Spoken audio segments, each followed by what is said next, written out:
నమస్తే అందరికీ, నేను మీ శైలజ గౌతమ్. చాలామంది విజువలైజేషన్ అంటే ఒక పని చేయాలి, దానిలో మనం సక్సెస్ అవ్వాలి, ఇదొక్కటే విజువలైజేషన్ థాట్ అనుకుంటారు చాలామంది. బట్ కాదు. ప్రతి ఒక్క అమ్మాయికి, ప్రతి ఒక్క అబ్బాయికి కూడా విజువలైజేషన్ అనేది పెళ్ళయిందా, పెళ్ళి కాలేదా, లేదా తరువాత తరాలకా, లేదంటే ముసలి వాళ్ళకి ఇదేం ఉండదేమో, ఇలాంటి రకాలు ఉండవు. విజువలైజేషన్ అనేది ప్రతి అమ్మాయికి, ప్రతి అబ్బాయికి మోర్ ఇంపార్టెంట్. కానీ మనం ఇప్పుడు పెళ్ళైన అమ్మాయిల గురించి మాట్లాడుకుందాం, పెళ్ళైన అబ్బాయిల గురించి మాట్లాడుకుందాం. ఏంటంటే, అరే నిన్న అనవసరంగా చేసుకున్నాను, చూడు నా ఫ్రెండ్ వాళ్ళ హస్బెండ్ చూస్తాడు, ఏంటబ్బా అంత బాగా చూస్తాడు, అలాంటి భర్త దొరుకుంటేనా నా లైఫ్ ఇంకోలా ఉండేది అని అనుకుంటారు కదా. ఓకే, నీ ఫ్రెండ్ తనతో ఎలా ఉంది అది క్యాలిక్యులేట్ చేయలేకపోతున్నావు, నీ భర్తతో నువ్వెలా ఉంటున్నావు క్యాలిక్యులేట్ చేయలేకపోతున్నావు, ఇంకొకరి భర్త ఇంకొకరితో ఎలా ఉన్నారో క్యాలిక్యులేట్ చేయగలుగుతున్నావు. నీకు నువ్వు క్యాలిక్యులేట్ చేసుకోలేవు, కానీ ఇంకొకరి మాత్రం నువ్వు క్యాలిక్యులేట్ చేయగలిగే సామర్థ్యం నీకు వచ్చేస్తుంది. బట్ ఓకే, వెరీ గుడ్, అలాగే అనుకుందాం. అదే నీ హస్బెండ్ నిన్ను కాకుండా తన మరదలను, తన వదనో, అంటే రిలేషన్స్ వరుసలు ఉంటాయి కదా, అలాంటి వాళ్ళని, అంటే వాళ్ళ వదిన చెల్లెల్ని, లేదా వాళ్ళ మరదల్ని, లేదా తను ప్రేమించే అమ్మాయినో అబ్బాయినో చేసుకొని ఉంటే బాగుండేది, అనవసరంగా నీ జీవితంలోకి నేను వచ్చాను, లేదా నిన్ను నా జీవితంలోకి తెచ్చుకున్నాను అనే ఫీలింగ్ ఉందనుకోండి, అప్పుడు ఏం చేస్తారు? అలాగే తను కూడాను నీ భార్యని నువ్వు సక్రమంగా చూసుకోలేవు, ఇంకో ఆడదాన్ని తెస్తే నువ్వు ఎలా చూసేసుకుంటావు? అంతేనే కాదా?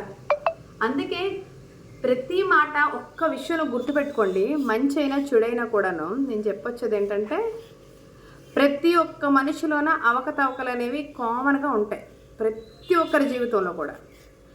కానీ అవి వచ్చేటప్పుడు మాత్రం ఆ అమ్మాయి చూడు వాడికి ఎంత హెరాస్ చేస్తుందో, ఫిజికల్గా, మెంటల్గా, వాళ్ళ ఫ్యామిలీ కూడా అస్సలు రెస్పెక్ట్ ఇవ్వట్లేదు ఆ అమ్మాయి ఫ్యామిలీ.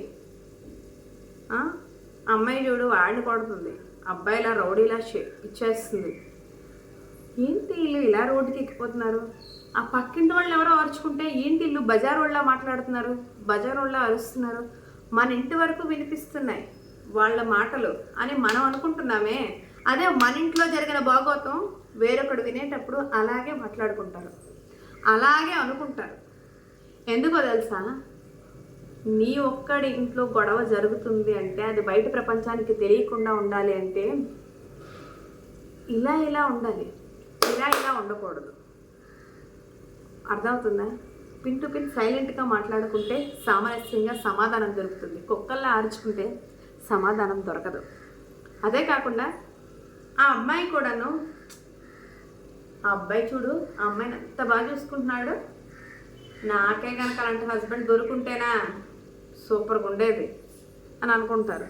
అలాగే ఇంకొకటి కూడా, ఆ అమ్మాయికి విపరీతంగా హెరాస్మెంట్ చేస్తుంటాడు, ఫుడ్ పెట్టడు, కొట్టేస్తుంటాడు, నానా మాటలు అంటుంటారు, వాళ్ళంతా మమ్మల్ని నరకం చూపిస్తుంటారు, రోజంతా పని చేయిస్తుంటారు.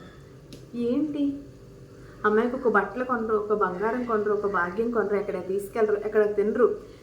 ఇలాంటి మెంటాలిటీ ఉన్న పర్సన్స్ అంటే ప్రస్తుత పరిస్థితుల్లో చాలామంది కనిపిస్తున్నారు. అలాంటి వాళ్ళని నువ్వు కంపేర్ చేసుకోవాలి. అరే అలాంటి వాళ్ళతో పోల్చుకుంటే నా జీవితం ఎంత బాగుంది, ఈరోజు ఈ కిచెన్లో ఉండి నేను వండుకొని నా ఇష్టానికి నేను తినగలుగుతున్నాను అంటే ట్రూలీ ఐఎమ్ సో లక్కీ అని ఫీల్ అవ్వాలి నిజానికి. అది కాకుండా అత్త మీద ఎలిగేషను, మావ మీద ఎలిగేషను, అలా పక్కన్నోడి మీద ఎలిగేషను, మీదున్నోడి మీద ఎలిగేషను, అత్తమావల మీద ఎలిగేషను. ఇంకొకటమ్మా, ఈ అబ్బాయిలు కూడాను చూడండి, గుర్తుపెట్టుకోండి, చాలామంది అబ్బాయిలు కనీసం అత్తవారింటికి వెళ్తే విలువలు లేని మనుషులు కూడా చాలామంది ఉన్నారు. ఆ అమ్మాయిని బాగా చూసుకుంటూ, ఆ అమ్మాయికి కంటి నుంచి నీరు రాకుండా చూసుకున్న మనుషులకు కూడా అత్తమామల ఇంట్లోకి వెళ్తే కనీసం అట్లీస్ట్ రెస్పెక్ట్ కూడా దొరకదు అబ్బాయిలకి. అదే కాకుండా వచ్చిన తర్వాత కాలు మీద కాలేసుకొని, అందంగా ఉండి కాలు మీద కాలేసుకొని చూస్తే సంసారానికి తప్ప మిగిలిన సంసారిక జీవితానికి మాత్రం పనికిరాదు. సంసారం వేరు, సంసారిక జీవితం వేరు. జీవితం అంటే అన్ని రకాలు ఉండాలి, ఒక్క సంసారం ఒక్కటే సరిపోదు ఏ మనిషికైనా కూడా.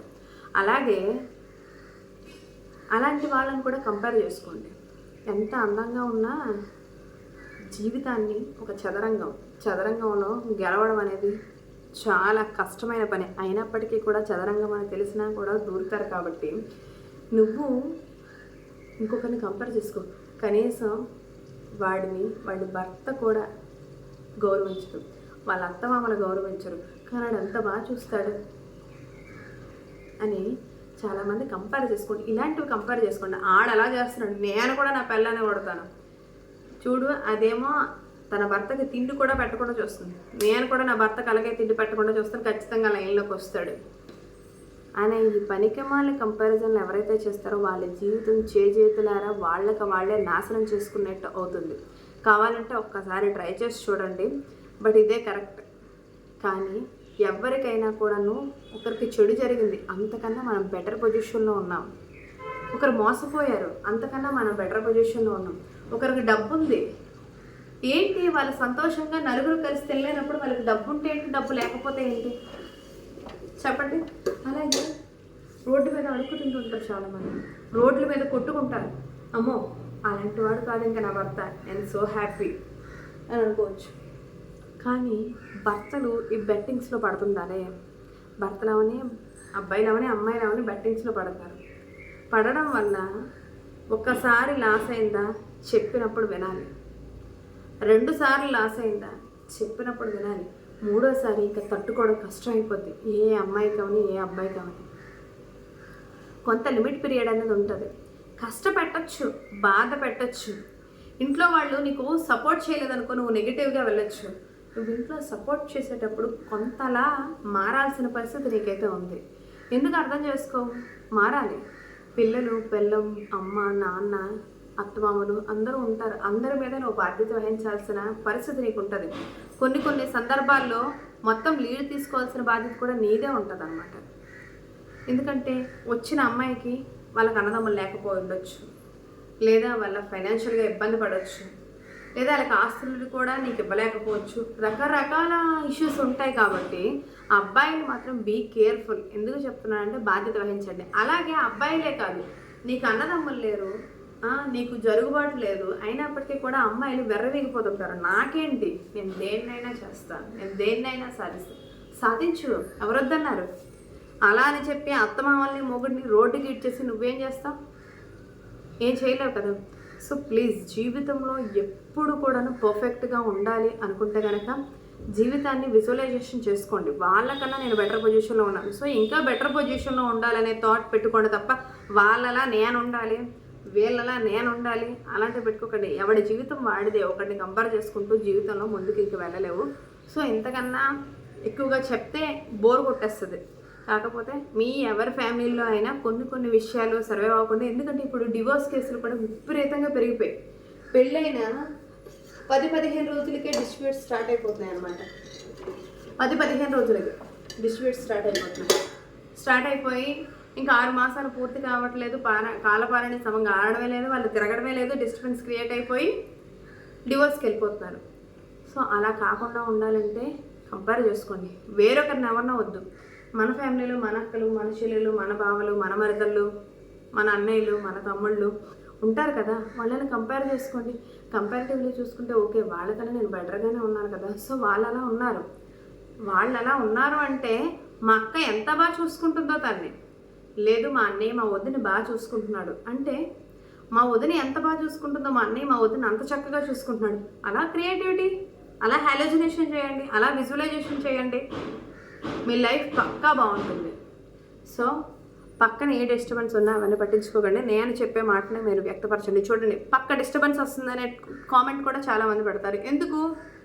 నేను చెప్పే మాట కన్నా పక్కన ఉన్న డిస్టర్బెన్స్ మీదనే కాన్సన్ట్రేషన్ ఎక్కువ అవుతుంది జనాలకి. అది చేయకండి. నన్ను ఫోకస్ చేయండి, నా మాట ఫోకస్ చేసి మీరు వినండి. ఇది కనుక మీరు నచ్చితే, మరొక 4 కుటుంబాలు బాగుండాలంటే ఖచ్చితంగా షేర్ చేయండి. చాలామంది పెద్దవాళ్ళు ఇది నాకు రికమెండ్ చేశారనమాట, ఈ వీడియో చెయ్యండి అమ్మా ప్లీజ్ అని చెప్పి. సో అందుకు ఈ వీడియో చేస్తున్నాను. దయచేసి ఎవరైనా చేయాలి అనుకుంటే కనుక పక్కా ఒకసారి ప్రయత్నించండి, ఎవరికైనా షేర్ చేయండి. మనతో పాటు మరొక 4 జీవితాలు బాగుంటాయి. So wish you good luck. ఇంతకన్నా ఎక్కువైతే చెప్పడం వేస్ట్. ఇంకేమైనా రిక్వైర్మెంట్స్ ఉంటే మెసేజ్ చేయండి. I will post the message. Bye.